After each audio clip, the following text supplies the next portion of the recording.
Good afternoon, everyone. Why don't we get settled in here?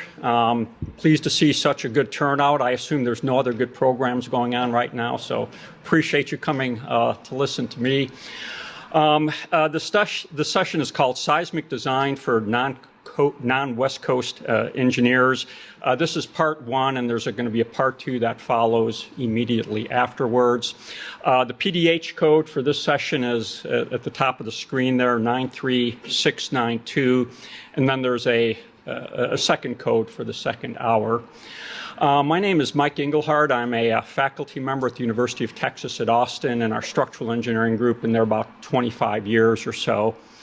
And I don't know if this is a great title for this talk, but the main point of this talk is earthquake engineering for people who know nothing about earthquake engineering. So presumably everyone in this room, I'm hoping, is that knows absolutely nothing, and the goal is to go from knowing nothing to something a little bit more than nothing. I do see a few people who shouldn't be here who know too much, so you're welcome to be here, but not allowed to ask any questions, right? And the goal really is just to hit some very basic ideas.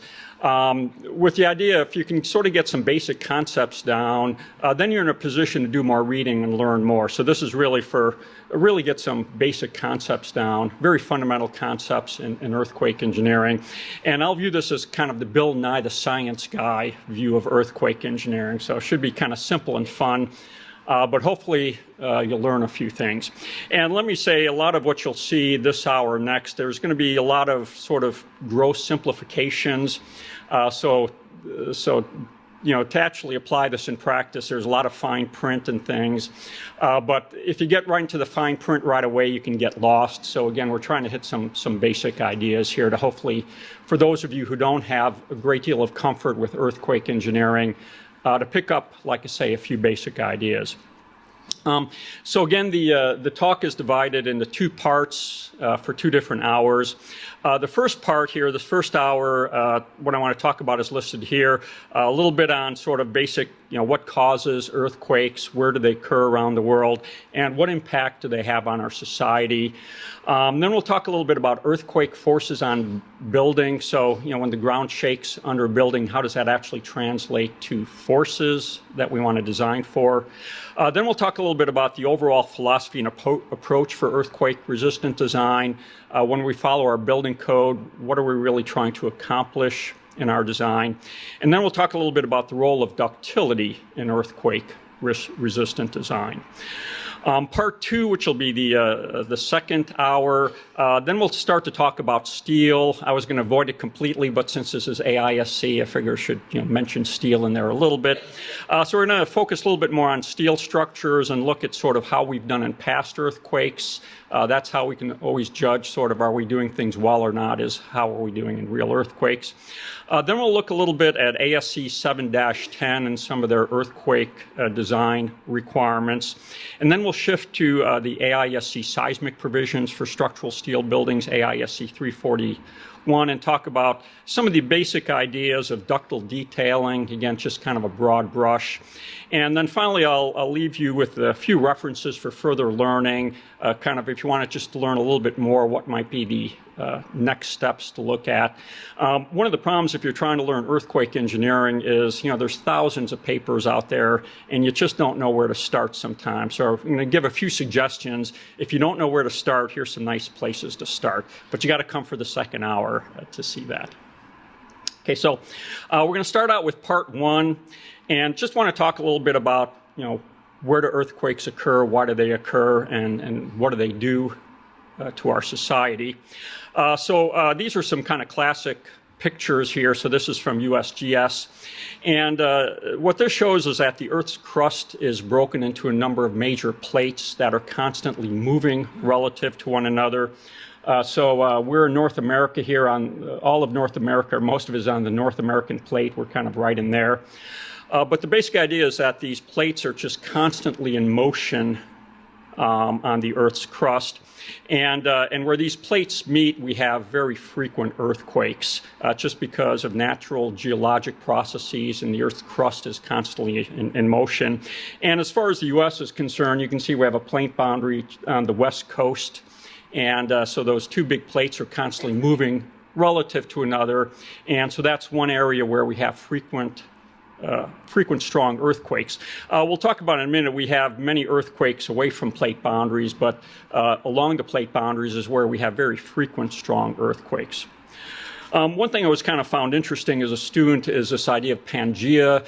This was going back about 300 million years, the idea that all continents started as one big continent. What got people kind of thinking about this many years ago is if you look at the different continents, they actually fit together sort of like a jigsaw puzzle. And so when you look at the coast of Africa, it fits in nicely in this little cubby hole between North and South America. And that's because at one point it was all one big continent. And this is kind of a cool little thing that shows sort of current political boundaries. So 300 million years ago, you could have walked right from Washington, D.C. into Morocco. I think DHS would be unhappy with that today. But the main point here is earthquakes are a natural phenomena. They're never going away. The Earth's crust is in constant motion, and so we will always have strong earthquakes. This is a little plot again from USGS, which, by the way, U.S. Geological Survey has a great website with lots of good educational stuff for people like me to steal, but and they're happy to give it away, but also just for good learning. And what this is simply a plot of major earthquakes around the world from 1900 to 2013. This kind of magnitude 7 and above. And again, you see it kind of follows the plate boundaries quite nicely. So we have very frequent strong earthquakes along the west coast up through Alaska. And then all along kind of the east coast of Asia, countries like Japan have a very severe earthquake problem. They're right on these plate boundaries. Just another view, a little older picture of the same thing, kind of a worldwide view showing where strong earthquakes have occurred. And again, follows largely the plate boundaries. You can see, again, west coast is extremely active, but you see a lot of dots away from the west coast also, which we'll talk about in just a moment. This is a closer view of plate boundaries near the west coast. There we have the North American plate meeting the Pacific plate. The boundary is marked by the San Andreas Fault, which is a very active area. I think we're all aware. And then associated faults nearby it. And one thing you can see right smack dab in the middle of this mess is San Francisco and Los Angeles. So I'm just very glad I live in Texas. It's a much quieter area. But basically, the entire West Coast has a lot of activity going on. And I think we're all aware that we have very frequent strong earthquakes on the West Coast, and that goes all the way up to Alaska. You'll also notice that the Pacific plate is moving north relative to the North American plate. So coastal California, in fact, is not going to break off. It's going to move north. So in a few million years, Los Angeles will be Northern California, but we won't be around for that. Many major faults have surface expression. So this, again, is a classic photo you can get from USGS showing the San Andreas Fault, where these two major crustal plates meet. And when we finally say what causes earthquakes, it's basically simply movement at geologic faults. And these occur all the time at crustal plate boundaries, but can occur in many other locations. And so again, some very nice simple graphics here. But basically, you have a geologic fault where on either side, the Earth is trying to move in different directions. But it'll stick for a while, and then all of a sudden, every now and then, the rock will break, and you have this sudden movement and a huge release of energy, which is earthquakes. And so when earthquakes occur, waves, energy waves go through the Earth's crust and through the soil. And again, geologists study these different kind of waves. But this is what our buildings finally see. So when we have a geologic fault that slips, we get this energy emitted in terms of waves, and that translates to the Earth shaking underneath our buildings. Again, some classic photos that can show sort of what happens in major earthquakes. So this is a classic photo from the 1906 San Francisco earthquake. And you can see that fence line has moved several feet. And that occurs in a matter of seconds. And so you get this massive release of energy as, the the fault line kind of sticks and sticks and sticks, but the two plates are trying to move in other directions. And at some point, it just gives way, and you have this massive release of energy. As a side, I always wondered, I don't know the answer to this, if you're a land surveyor, how do you keep track of property lines or benchmarks when all of a sudden the Earth moves 10 feet on you, and they must have some way of figuring that out. Just a more recent view of the same sort of phenomena. This is from a 2010 earthquake in New Zealand, Darfield earthquake, which is in the Christchurch area. For those of you who follow earthquakes, you may be aware that in 2010 and 11, that a series of massive earthquakes in the Christchurch area that did a huge amount of damage, and this was one of those 8 major earthquakes outside of Christchurch. But that used to be a straight road, and now the road has an offset in it. And the point here is just to say, these are powerful forces at work here that can do a huge amount of damage, and they're not going away. This is just nature. The Earth's crust will constantly be moving on us, so earthquakes are something we're always going to have to live with. Okay, I want to now kind of look a little bit more of what happens in the U.S., and so this is kind of a nice plot, a bit busy, trying to show sort of earthquakes that have occurred since 1750 in the U.S. up through 1996. The older earthquakes, of course, are from historical records. The newer ones are from instruments that can measure them. And when you see there's sort of some measure of the intensity of the earthquake, that's modified Mercalli intensity, which is a measure of the damaging effects of an earthquake. And the main thing is we got the big red boxes here, which would be really walloping earthquakes, and then the blue circles, which are also very strong, yellow triangles, which are again damaging earthquakes. With a few observations to make, the West Coast is just a mess. They have constant strong earthquakes. You see a lot, it's hard to see, but there's a lot of big red boxes and blue circles on the West Coast, and that continues in through the mountain region, the Rocky Mountain region.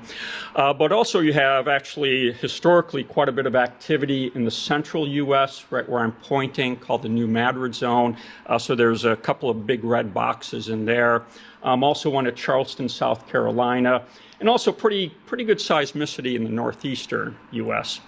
And so even though earthquakes occur very frequently on crustal boundaries, like at the West Coast, they occur, but with less frequency, but also quite significant power within crustal plate boundaries. And so we actually have pretty good seismicity in many areas of the U.S. outside of California. A couple of the really big earthquakes sort of east of the Rockies. There was the New Madrid earthquake series that occurred in late 1811 and early 1812, a series of 3 extremely strong earthquakes centered in the town of New Madrid, Missouri, which is right about there, right on the Mississippi River. The magnitudes were mid-7s, and those are kind of estimated by geologists. They obviously had no instruments at the time. And this earthquake, even though it was very powerful, had very little impact because there was virtually no development in that area at the time. But it is interesting to note some of the strongest earthquakes we've had in the U.S. historically have not necessarily been in California. And the map on the right again from USGS is plotting sort of various earthquakes that have occurred, say, in the last 25 years. And there's constant small tremors in that area.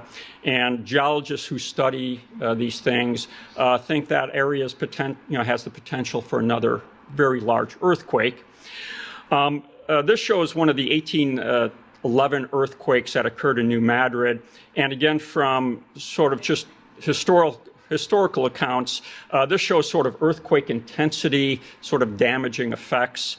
And so again, New Madrid is right here, but that earthquake was felt as far away as New York City, and very strong shaking sort of in the region nearby that, and that would include cities like Memphis is kind of right at ground zero of the New Madrid area, but also St. Louis, Nashville, and so forth. Had that earthquake occurred today, would have seen extremely strong shaking. The other major historical earthquake we've had outside of the West Coast occurred in Charleston, South Carolina in 1886, estimated to be magnitude 7.3, so again, an extremely powerful earthquake. And unlike New Madrid, there was already significant development in Charleston at that time. And you can see just some of the old damage photos there. So it did a lot of damage to buildings in Charleston and caused about 60 fatalities or so. So the main point here is that earthquakes are not just a California thing in the U.S. So this is kind of a nice map from USGS showing in just a very qualitative way current best view of the seismic hazard in the U.S. Where do we think we can get very strong ground shaking and where do we need to perhaps worry about that? And it's clear, the West Coast is a very, very active area, and I think we're all aware of that. Alaska, which is kind of off to the right here, a very active area for earthquakes. Hawaii actually is also, due to volcanic activity, has a potential for a strong shaking. But then you see sort of in the mid-U.S., right around where we are, it's called the New Madrid zone because that earthquake was centered on New Madrid, Missouri. So that's a real hot spot potentially for earthquakes.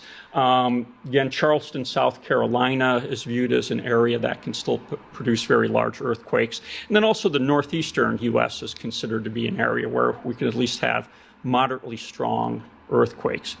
And so one kind of important point looking at this is no matter where you work in the U.S., you're probably going to bump into earthquake engineering problems at some point. There's clearly a lot of areas that, where we don't have high seismic risk. So I'm right there in Austin, Texas. We don't worry about earthquakes there. We have other problems, some right-wing politicians and bubbas with shotguns and 12-packs and so forth. Pretty big hazards, but at least not earthquakes and so forth. But again, to kind of make this point to say earthquake is not just a West Coast problem. That if we were to believe the historical record in our geologists, we need to be worrying about major earthquakes in many parts of the U.S. Next, I want to talk a little bit about, what do earthquakes do when they occur? What's their impact on society? And one thing earthquakes can do is kill a whole lot of people.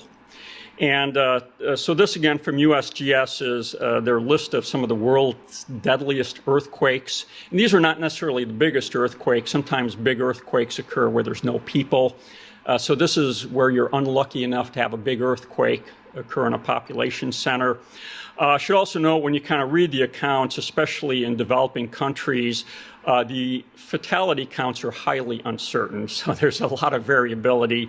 But, whether it's 300,000 or 500,000 or whatever, what we see is earthquakes have the potential to kill tens and hundreds of thousands of people.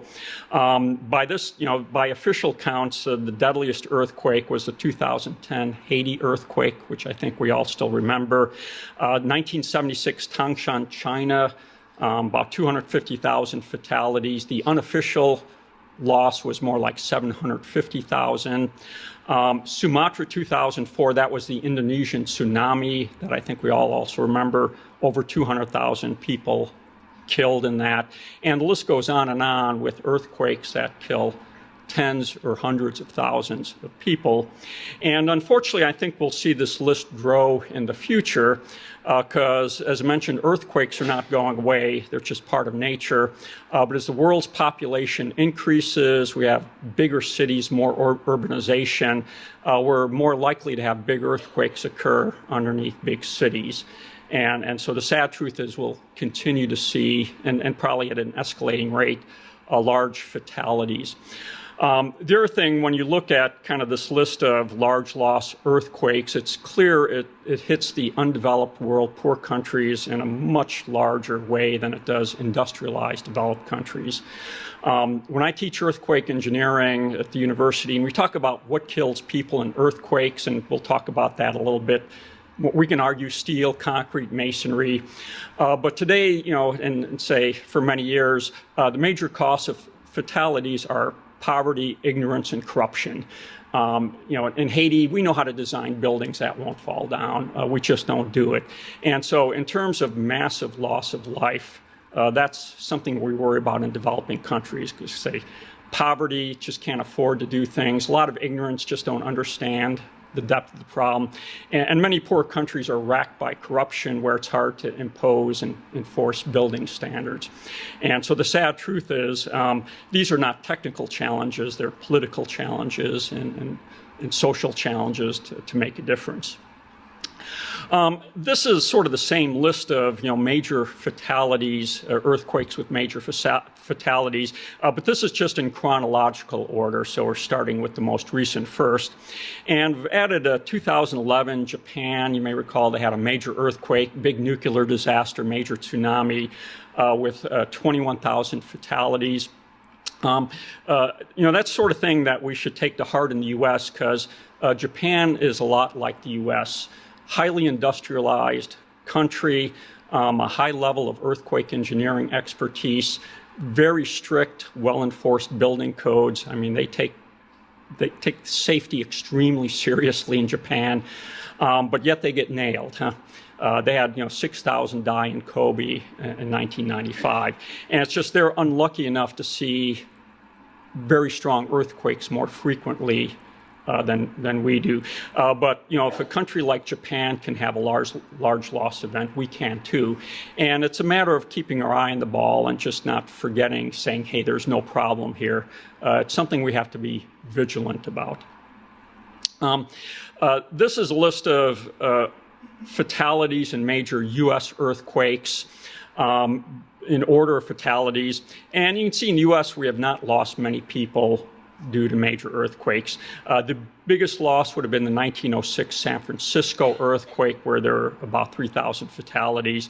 And then it goes down rapidly from there. There was a big earthquake in Alaska in 1946 with 165 fatalities.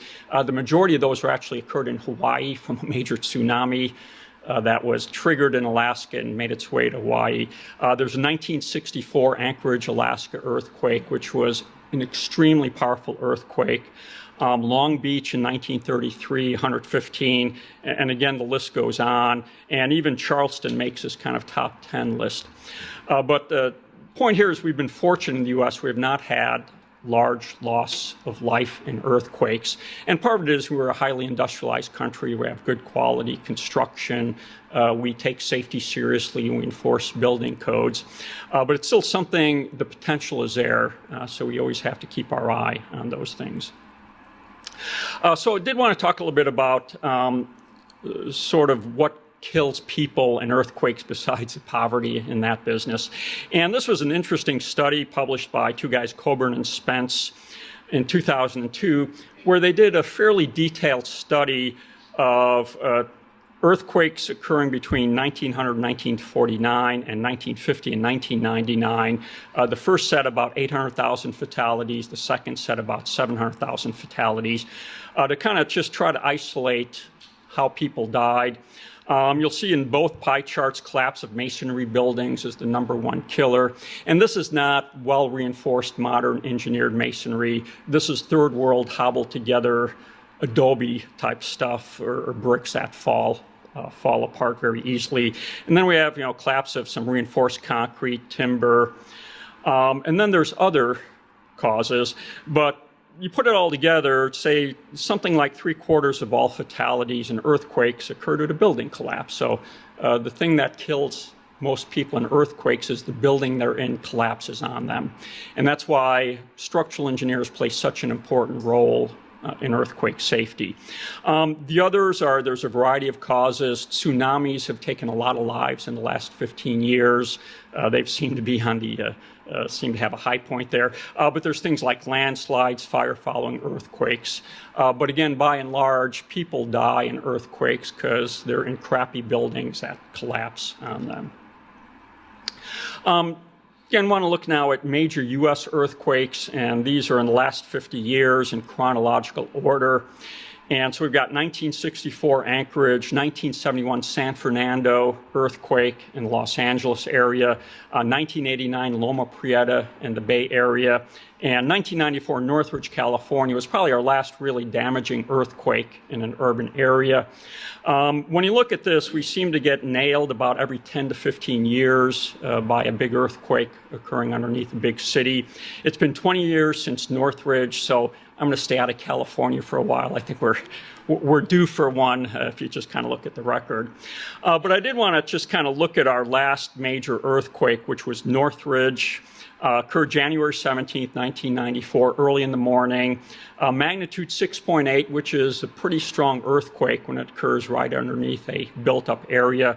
The epicenter was underneath the community of Northridge in the San Fernando Valley, which is the greater Los Angeles area. Officially something like 60 fatalities and about $20 billion of property damage. But here the numbers don't really tell the story. The story is the impact an earthquake like this has in the communities where they occur. So I'm going to just flip through quickly some photographs from Northridge, where you don't have to have 10,000 people killed to have a massive impact on our way of life. And many of you probably recall some of these photos. So a lot of older interstate highway bridges collapsed. Many of these came down. A lot of our bridges in California have been retrofit, but those who weren't happen to get nailed in Northridge. And that causes massive disruption to the community. You know, people have a harder time getting to work. You lose time and money, and these are the sort of things that don't show up necessarily in the property damage dollars, but a massive disruption to a community.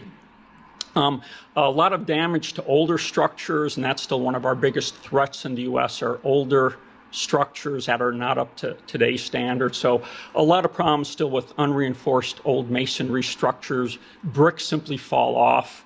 Another example there. Continuing problems with older non-ductile reinforced concrete buildings. So this is an office building that lost an entire floor.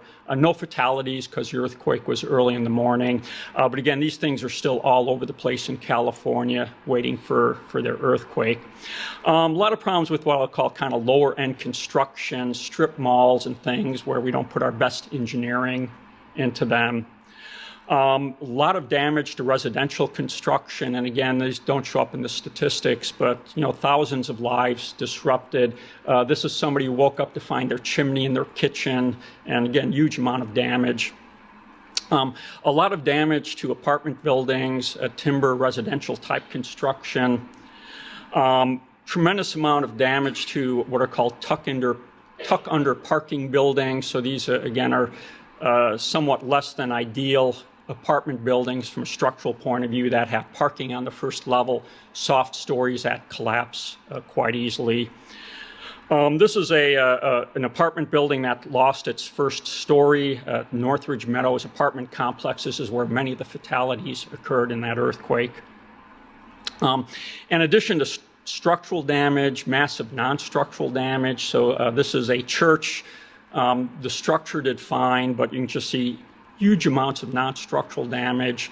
So again, big impact in terms of cost, disruption, and so forth.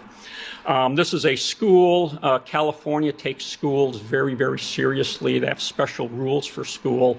School started with 1933 Long Beach, where schools took a beating, and since then, California's enacted very strict requirements for schools. And they've never had, I believe, a school collapse.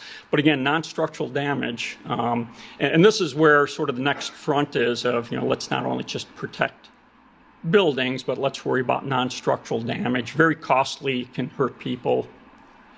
I like to show this to our librarian at the university. So this is Cal State Northridge Library, every book on the floor. So it's kind of a librarian's nightmare to get those all back into order again. And it kind of just gives you a sense of the level of shaking that actually occurs in a building in an earthquake. And then there was actually significant damage to modern, well-engineered structures in Northridge. Huge amount of damage to precast concrete parking garages, some fairly new structures.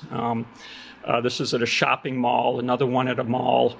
So when I go to California, I try to stay out of parking garages. I think they've improved things since then. But this shows that, you know, even, you know, well-engineered structures can have problems. And then, and you may be aware, steel buildings had their own problems in Northridge. A lot of fractures at welded connections. And we'll talk about this a little bit more later. But the main point I'm trying to make here is earthquakes have a massive impact on our society, our way of life, the communities we live in. So we don't have 100,000 people die in the U.S. in an earthquake, fortunately. But it doesn't mean earthquakes don't have a massive impact when they occur in large cities. And of course, in earthquake engineering, we're trying to mitigate these impacts. So that's our little, why earthquakes are important talk. Now I want to get just slightly more technical and talk about earthquake forces on buildings. So when the ground shakes, how does that translate to forces that we have to design for? And so we're going to have this very simple model of a building, just a little single story or a couple columns and a floor level. And we're going to say the building has some mass, which is like its weight. And the ground is going to move underneath the building. So that's what happens when you have an earthquake. The foundation, the base of the building, shakes back and forth. And then what happens, since the building is connected to the ground, the building starts to accelerate back and forth. And so we have the building accelerating. And the acceleration of the building will be different than the ground because it's not rigid, and we'll modify that. But the main thing is we have now acceleration occurring in our buildings. And so the very simple thing of what is an earthquake force in a structure, it's simply an inertia force. It's a mass going through an acceleration. And F equals ma, so that's the basic nature of earthquake forces. It's an inertia force. And a kind of a simple example of an inertia force is if you're driving in your car and you slam on the brakes. Well, you keep going and you hit the steering wheel. That's an inertia force. It's your mass going through an acceleration. And if you've ever done that, it's a real force, right? It hurts. And so what happens is your car is moving along, you're moving with the car, and all of a sudden the car stops, but you don't. And so you keep moving and you run into the car, basically. So the same sort of thing happens in an earthquake. The earth starts moving, the building is moving with it, and then the earth decides to stop and going in the other direction, but the building wants to keep going. And so again, it's kind of a very simple idea that it's just mass times acceleration. And it also kind of gives us a hint if we want to minimize earthquake forces on our buildings, we want to keep things light. So if you don't have much mass, you can't develop much force. So now we want to actually start putting some numbers to this. So this again is our little picture. We have the ground accelerating back and forth, causing the building to accelerate back and forth. So I want to just start out looking at ground accelerations. Just say for a strong earthquake, what do these ground acceleration records look like? So we have some idea of what our buildings are exposed to. And so I'm going to just look at a few examples of recorded earthquake ground motions. There's many of these available. This is a classic here.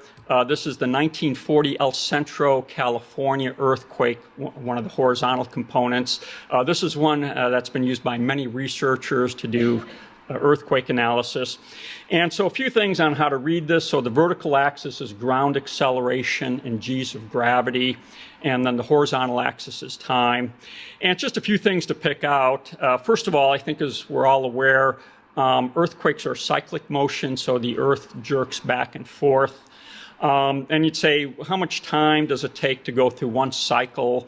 That varies considerably, but a few tenths of a second is normal. 2, 3, 5 tenths of a second would be the time it takes the earth to go through one cycle. Then we say, how long does strong shaking last? That again varies from earthquake to earthquake. This one may be a half a minute, and that's quite typical, say 15 seconds to about a minute. It would be the duration of strong shaking. And then we say, how strong are the accelerations?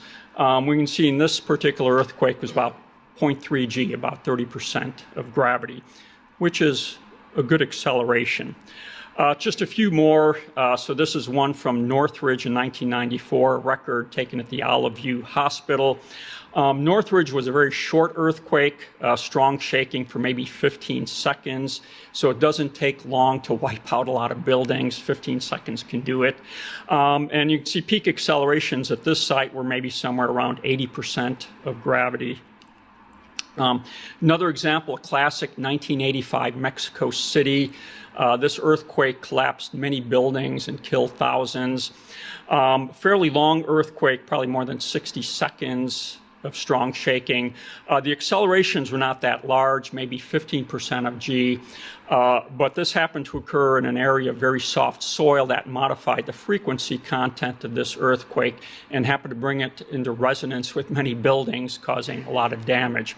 And so when we look at the damaging effect of a ground motion, it's not only how strong the acceleration is, but it's also the frequency content and how long the shaking lasts. You know, building that can maybe hold up for 10 seconds might wear out after 30 seconds due to cumulative damage. Just a few more. I've got a million of these. Don't worry, won't go through them all. This is a 1999 Turkey in the country of Turkey. Very, very strong earthquake. Strong shaking again, maybe 20 seconds. Did a huge amount of damage though in that 20 seconds. Peak accelerations of 60% of gravity. A couple more examples. This was the Darfield earthquake in New Zealand where we just looked at the shifted road. Again, maybe 20, 30 seconds of strong shaking, about 0.6 G. A very strong earthquake. Unfortunately, in the Christchurch area, over a matter of months, they got 8 of these in a row. That just, the structures that could survive a few didn't survive all of them, unfortunately. And then we'll finish with a couple more from Northridge. This is one we'll do some work with later, but this was 1994 Northridge, a record collected at the Newhall Firehouse in the city of Santa Clarita, which was an area of very, very strong shaking. This is one of the horizontal components. Again, about 15 seconds of strong shaking. Peak accelerations about 60% of gravity. And this is for the same site, but this is the vertical shaking. And one thing to note is that, you know, the ground shakes horizontally in an earthquake, and it's usually the horizontal shaking that has the biggest impact on structures. But we also have very severe vertical shaking. The ground goes up and down, and you can see very strong acceleration, 60% of G. So the ground moves both horizontally and vertically, even though it's the horizontal motion that tends to affect our buildings most dramatically. Okay, so that's a little idea of ground accelerations. We now want to say, what kind of building accelerations do we get? Because that's what really generates force. And so here we're going to do something called a response spectrum analysis. So those of you who know earthquake engineering, this is second nature to you. But if you're not familiar with it, this is a pretty important concept of how we try to represent what an earthquake does to a building, not just to the ground. And so we're going to do an analysis of an elastic, what's called a single degree of freedom system. You can view it as a very simple model of a building where, again, there's some mass to the building. Typically at the floor levels is where we have all our mass. We have some kind of a damping, which represents energy dissipation. So even if a building stays elastic, for various reasons, energy dissipates. So a building doesn't keep moving forever. And that's usually represented by what we call a damping ratio. And then the building has some sort of elastic stiffness. So if you push on it sideways and just plot load versus deflection, it'll have some elastic stiffness. We'll use the symbol K. And so if we say, what are the characteristics of this simple building model? It's got a mass, M, a stiffness, K. It's got a damping ratio. And again, without talking too much about what a damping ratio is, typical numbers we think in buildings are 2%, 5% of critical damping. And at the end, we can put that together to get a natural period of vibration of our structure, T in seconds. It's related both mass and stiffness. And this turns out to be a critical thing on how a building responds to an earthquake. So the natural period that a building wants to sway at could be 0.2 of a second, 0.5 of a second, has a big impact on how it responds to the earthquake. Because if the building's natural period is close to the natural period of movement of the ground motion, you get a resonance effect and a huge amplification.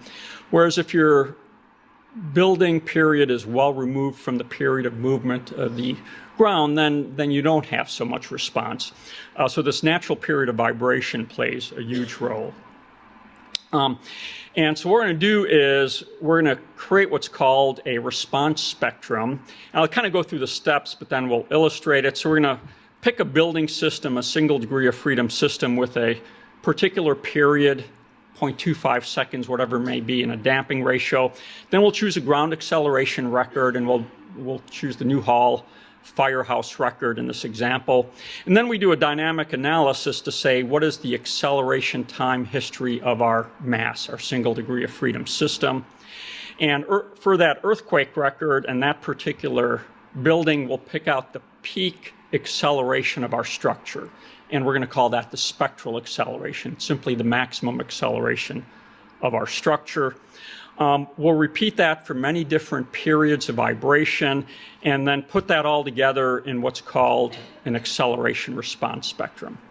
So for this example, for our ground motion, we're going to again pick this 1994 Northridge earthquake collected at the Newhall Firehouse.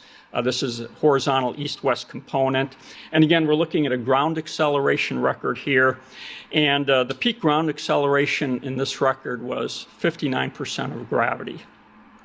We're now going to look at three different sort of single degree of freedom systems. One we'll say has a natural period of 1/4 of a second and a 5% damping ratio.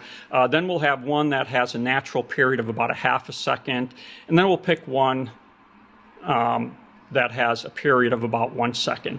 And a simple-minded way to relate this to buildings, and we'll talk about this in a moment, the one on the left you can look at is about a 2.5-story building, the one in the middle of about a 5-story building, and the one on the right perhaps a 10-story building. There's a strong correlation between height and natural period of vibration. Okay, so what we'll do is we'll take the first one, the low-rise building with a natural period of 0.25 seconds, and we'll run it through the earthquake record. And what we're plotting here is the acceleration of the structure, not of the ground.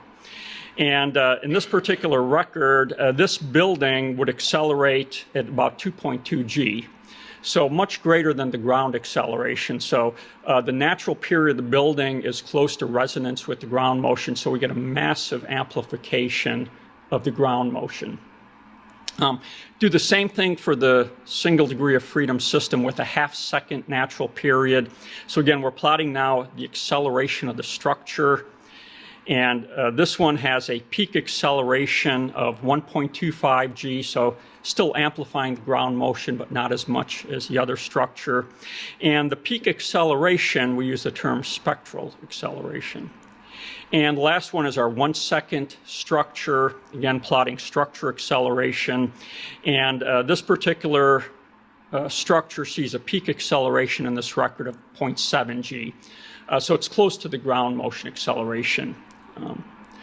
So we can now repeat this for many different natural periods of vibration, as many as we want. And for each natural period, we can plot what is the maximum acceleration of the structure for a particular earthquake record. And what we get is what's called an acceleration response spectrum that we have plotted here. And this happens to be for one particular earthquake, the Newhall Firehouse record. The horizontal axis is the natural period of vibration of the structure. The vertical axis is called spectral acceleration, and that is simply the maximum acceleration of the structure for that period in that earthquake record. And we just looked at three of them. So we said a structure with a 0.25 second period will have a peak acceleration or spectral acceleration of 2.2 G. So that gives us 1 point. We then said for a 1/2 a second, we have 1.25 G. That gives us another point. At 1 second, we had 0.7 G. And again, we just repeat that for many natural periods of vibration, and we can put together this acceleration response spectrum. One point that anchors that is at a period of 0. There we have a rigid building and it moves exactly with the ground. So there the acceleration of the building is exactly the ground acceleration. So if you look at a response spectrum at a 0 period, that would be the peak ground acceleration. And again, when you look at this particular earthquake record, you'd say any building with a period less than about 1.5 seconds will amplify the ground motion, and those at about 1/4 of a second greatly amplify it. And then you get the longer period buildings, 2.5, 3 seconds, they actually de-amplify the ground motion because they're out of resonance with the ground motion. And so again, this is our acceleration response spectrum for Newhall. And if we want, we can do it for many earthquakes. Each earthquake will be different and will have a different acceleration response spectrum. And then finally for design, we typically come up with a smooth spectrum to say we're going to somehow average those all out. And the dark line might be something that we use for design. I want to just talk for a moment of clearly the period of vibration of a building has a big impact to how much it will feel or not feel in an earthquake. And I want to say, what are normal, what kind of numbers might we expect for the natural period of vibration? And here we can look into ASC 710. They give us some nice rules of thumb to get an approximate natural period of vibration. One they have is, say, if you've got a moment frame building, steel or concrete with less than 12 stories, a simple rule of thumb is take the number of stories and divide by 10. And this is actually kind of an old rule of thumb that we use. Not real accurate, but it gets you in the ballpark. And so this is not advanced math, but you have a 2-story building, 0.2 of a second, 5-story, 5/10, 10-story, 1 second, and so forth. So it kind of gets you in the ballpark. They also have a little bit fancier formula for approximate period. So T sub A here is the approximate natural period. And you take the height of the structure in feet, and you multiply it by a coefficient and raise it to a power. Those coefficients are given in a table, and they depend on the system that you have. But just as an example, 5-story steel moment frame, say it's 65 feet in height. The fancier formula would tell you 0.8 seconds. The simple formula would tell you 0.5 seconds. 5-story steel braced frame, 65 feet, say it's about a half a second. So it's a little stiffer than the moment frame, so it vibrates a little bit more quickly. And 20-story steel moment frame, say it's 250 feet in height. We'd say it's about 2.3 seconds, where again, the simple formula would give you 2 seconds. So there's a very strong correlation between height and natural period. And so when we go back to a response spectra, and again, looking at this in a very simple way, where we see period at the base, you can replace that with 5-story, 10-story, 15-story, 20-story, and so forth. And what this says is that low-rise buildings are the ones that are really going to get nailed in an earthquake. They're in resonance with the ground motion. So again, we have low-rise buildings towards the left. They're going to see the huge earthquake forces. Very tall buildings will feel earthquakes much less. So, 3 seconds might be a 30-story building because they're simply out of resonance. Now, they're going to see very large displacement due to their low stiffness, but they will not see typically large forces. One thing that can change that picture are ground effects. So depending on the soil conditions, that can change the ground motion that your building sees. These are some nice plots from an old EERI monograph, Earthquake Engineering Research Institute. And what this shows is maximum acceleration on a site depending on what you would have if you had just pure rock. And so what it shows is as you get softer soils for large accelerations, the accelerations tend to go down a little bit. For very small earthquakes, soils will amplify them, but for very large earthquakes, it'll reduce the maximum shaking. But the more important effect is the effect of soil on the shape of the response spectrum. And so again, this is from that same monograph, and it's just showing acceleration response spectra as we just looked at. On the left would be similar to what we looked at on kind of a rock type site. But as you get to softer soils, the peak in the acceleration response spectrum moves to longer periods. Essentially, soft soils slow down the ground motion and can bring it into resonance with taller buildings and can cause a lot of damage. And our codes take this effect into account in a very detailed way. So at the end, we want to put this together and say, what is our earthquake force that our structure is going to see? How many kips of load? And we get back to, again, that F equals MA. For strong earthquake, say the maximum ground acceleration, very rough numbers, 20 to 80% of gravity, but the maximum structural acceleration, which again is the spectral acceleration, might be in the range of 1 to 2.5 g, if you look back at some of those response spectrum. And that's the one that produces the inertia force. And so we're going to do some simple math here. We're going to say that our spectral acceleration, the maximum acceleration of our structure, is 1.5 g, very typical number for a strong earthquake. So we'd say our maximum force the building will see is simply the mass times 1.5 g. The mass is simply the weight of the building divided by the acceleration to gravity. So plugging that in for mass, the force is the weight divided by gravity times 1.5 g.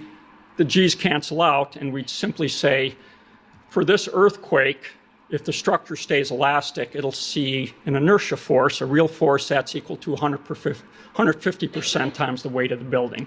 So in a certain sense, things are very simple. Spectral acceleration times weight is what an elastic building will see. If we now kind of generalize that, we'd say, again, more generally, our spectral accelerations for low-rise buildings and very strong earthquakes might be 1 to 2.5 times the weight of the building. So we take, again, weight times spectral acceleration. But if you've ever done any earthquake design and you fight your way through ASC 7 and you say, what lateral force do I need to design for? It's probably an order of magnitude less than that. It might be 10 to 20% times the weight of the building, where the earthquake says, no, I'm going to push with 100 to 200% the weight of the building. So the question is, what's going on here? And the main point is we don't design buildings to remain elastic in strong earthquakes. We just can't design for these very large forces. So next, and I'm going to have to talk fast, or the end of part 1 may become part 2. So I want to talk about really what's our philosophy in our building codes for earthquake-resistant design. And put in kind of layman's language, is our main goal is simply to prevent collapse of a structure and what we think is the biggest earthquake that's likely to occur at the site. So we want the building, after a whopper of an earthquake, to still be standing with the goal of trying to save lives. The other side of the coin is the objective of the building code is not to limit damage necessarily, not to maintain the function of what's going on in the building, or not necessarily to provide for easy repair. So we don't design our structures to remain elastic in earthquakes. It simply doesn't make any kind of economic sense. And so our goal is to accept damage, and perhaps substantial damage, but have the building stay standing at the end of the earthquake. And if you want to get a more eloquent read of that, a very nice document, and this would be the #1 thing I would recommend if you want to learn more, is a free document from FEMA. It's called An Introduction to the NEHRP Recommended Seismic Provisions. NEHRP is National Earthquake Hazard Reduction Program. It's report FEMA P-749, and like all FEMA reports, it's free. And it's kind of a nice layman's language explanation of what are the building codes trying to do. And I just wanted to pull out a couple of words. And what they're saying here is what we're trying to accomplish for ordinary buildings is that we want to have a small chance of collapse given the strongest possible earthquake that might occur at a site. And they have fancy words for what they think is the big one, but they call it currently a risk-targeted maximum considered earthquake. And to understand that, there's a lot of probabilistic mumbo-jumbo that I don't understand, but I trust there's smarter people than me figuring that out. But this is their way of saying this is the big earthquake we're going to design for, the maximum considered earthquake.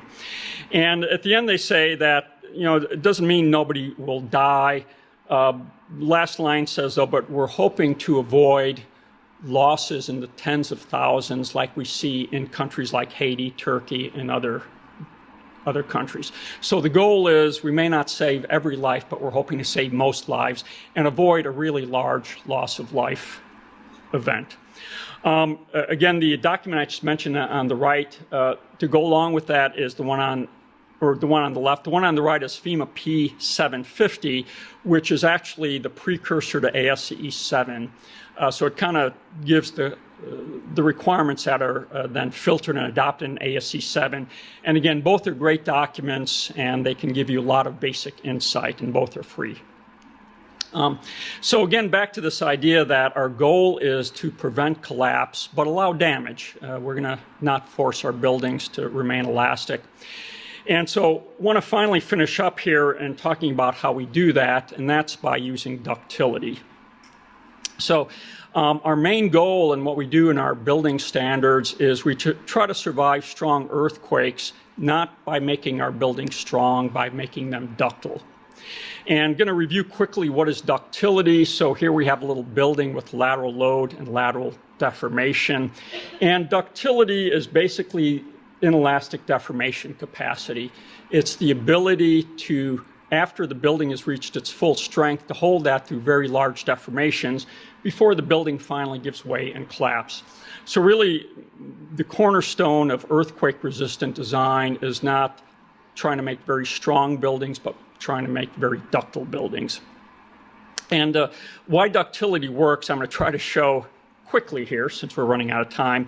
And here's a simple model of a building again, and a load deformation curve. That's again highly simplified, but the building has some elastic response. It then reaches its peak strength, and at some point loses its ability to resist lateral load and collapses.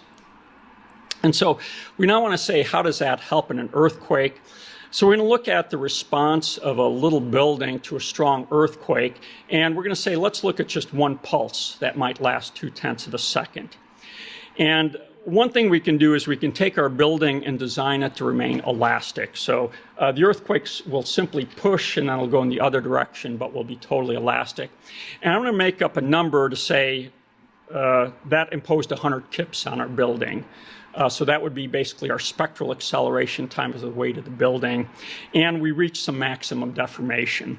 Now we say we don't want to design for 100 kips, that's too expensive. So instead we're going to make our building only capable of resisting 75 kips, but it's going to see the same earthquake. And so we say, how is that possible? So that same earthquake pulse comes. When it reaches 75 kips, the building can't take anymore. That's all it can take. But the earthquake will keep pushing, and so it will now demand ductility of our structure. But the earthquake doesn't push forever. It just pushes for a fraction of a second.